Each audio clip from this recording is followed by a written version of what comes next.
নমস্কার, জয়শ্রী হেসেলে সবাইকে স্বাগত। আজ আমি কলকাতার রাস্তার ধাবা স্টাইলে চিকেন তরকা কেমন করে সেটাই আমি এখানে করে দেখাবো। আমি এখানে 300 গ্রাম তরকার ডাল নিয়েছি, আর মিডিয়াম সাইজের 4টে পেঁয়াজ নিয়েছি, 6-7 কোয়া রসুন নিয়েছি, আর 4 ইঞ্চি আদা বেটে নিয়েছি, 4টে কাঁচা লঙ্কা, একটা বড় সাইজের টমেটো আর কিছুটা ধনেপাতা নিয়েছি। আমি এখানে তরকার ডালে দেব বলে 500 গ্রাম চিকেন ছোট ছোট করে কেটে নিয়ে এসেছি। চিকেনটাকে ভালো করে ধুয়ে নিয়ে 1 চামচ টক দই, অল্প একটু হলুদ, অল্প একটু লবণ আর 1 কলা সরষের তেল দিয়ে আমি চিকেনটাকে ভালো করে ম্যারিনেট করে রেখে দেবো। চিকেন একটু ম্যারিনেট করে রাখলে না চিকেনের টেস্টটা ভালো হয়, একটু নরম থাকে, জুসি হয়। সেই জন্য চিকেনটাকে আমি আধ ঘন্টা ম্যারিনেট করে রেখে দিলাম।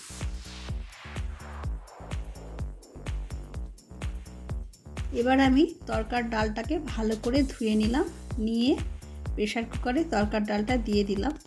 দিয়ে এমনভাবে আমি জল দিলাম যেন তরকার ডাল থেকে 2 আঙুল জল উপরে থাকে, তাহলে ডালটা শুকাবেও না, উতলিয়েও পড়বে না। এবার ডালটা আমি প্রেসার কুকারে 5টা সিটি দিয়ে নিলাম, নিয়ে ডালটা সেদ্ধ করে নিলাম।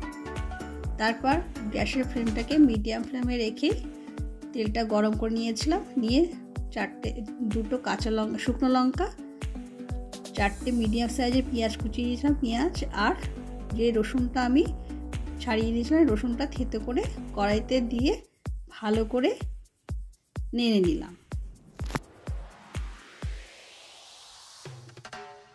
পেঁয়াজ রসুনটা অল্প একটু ভাজা ভাজা হয়ে গেলে তারপর আমি 1/2 টেবিল চামচ লবণ দিয়েছি আর 1/2 চামচ হলুদ দিয়েছি, দিয়ে আবারও একটু নেড়ে নিলাম।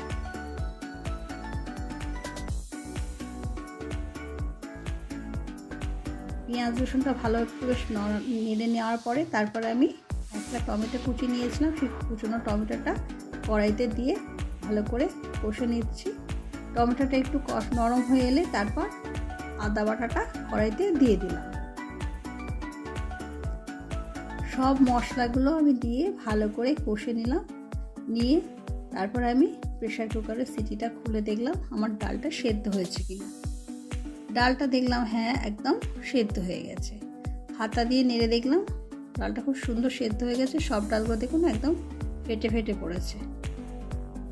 এবার আমি মশলাটা সব কষে নিয়ে 1 টেবিল চামচ কসুরি মেথি এই কষা মশলার মধ্যে দিয়ে দিলাম, দিয়ে ভালো করে একটু নেড়ে দিলাম। এই নেড়ে নিয়ে তারপরে আমি সেদ্ধ করে দেওয়া তরকার ডালটা কড়াইতে ঢেলে দিলাম। আমি কিন্তু মশলাটা যখন কষলাম বা এখনও কষছি তখন কিন্তু গ্যাসের ফ্লেমটাকে একদম মিডিয়ামে রেখেই রান্নাটা করছি। এর ফাঁকে আমি 1 কাপ গরম জল, উষ্ণ গরম জল আমি তরকার ডালে দিয়েছিলাম, সেটা আমি দেখাতে ভুলে গেছি। এবার আমি 1 চামচ শুকনো লঙ্কার গুঁড়ো আর কুচনো ধনেপাতা আমি কড়াইতে দিয়ে ভালো করে একটু ঘেটে একটু নেড়ে দিচ্ছি, কেননা ডালটা যত ঘেটে যাবে না তত খেতে ভালো হবে। চেয়ে থাকলে কিন্তু ভালো লাগে না খেতে।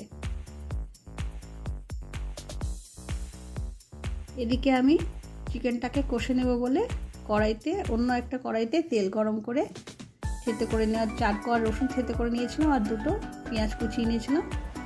4 কোয়া রসুন আর ওই কুচনো পেঁয়াজটা কড়াইতে আমি দিয়ে দিলাম।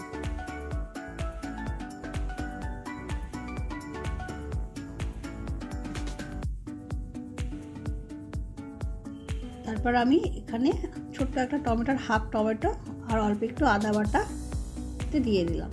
এখানে আমি বেশি মশলা দিলাম না, কেন তরকার মধ্যে তো অনেকটাই মশলা দেওয়া আছে, চিকেনটা আমি অল্প মশলা দিয়ে কষে নিচ্ছি। তারপর অল্প একটু লবণ, অল্প একটু হলুদ কড়াইতে দিয়ে দিলাম। আমি চিকেনটা যখন ম্যারিনেট করেছিলাম তাতে একটু লবণ দিয়েছিলাম, ওই জন্য একটু অল্পই লবণ দিলাম। তারপর 2টো কাঁচা লঙ্কা, কুচনো ধনেপাতা কড়াইতে দিয়ে ভালো করে সব মশলাগুলো একসাথে কষে নিলাম। এইবার ম্যারিনেট করা চিকেনটা কড়াইতে ঢেলে দিয়ে একদম ওভেনের টেম্পারেচারটাকে একদম মিডিয়ামে রেখে কষে নিলাম। কষে নিয়ে তারপর আমি একটা থালা দিয়ে চাপা দিয়ে দিলাম আমি কিন্তু এখানে একটু জল দেব না, কষিয়ে কষিয়ে রান্নাটা করে নেব। তারপর 10 মিনিট পর ঢাকনাটা খুলে দেখলাম চিকেনটা অনেকটা সেদ্ধ হয়ে গেছে এবং চিকেন থেকে অনেকটা জল বেরিয়েছে।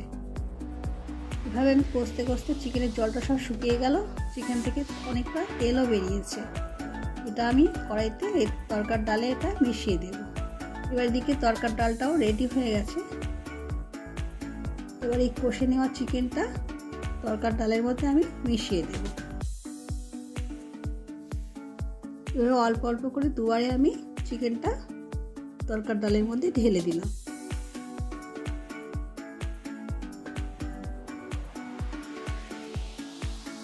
দিয়ে ভালো করে নেড়ে নিলাম। দিয়ে তরকার ডালটা পুরো রেডি হয়ে গেল। তরকার ডালটা কমপ্লিট হয়ে গেলে তারপরে আমি একটু এখানে তরকা মশলা দিয়ে দিলাম। দেখুন আমাদের তরকাটা একদম ধাবা স্টাইলে তরকা একদম ঘরে বসেই পেয়ে যাচ্ছেন। আমার এই ভিডিওটি যদি আপনাদের ভালো লাগে লাইক, শেয়ার এবং সাবস্ক্রাইব করে দেবেন। ধন্যবাদ।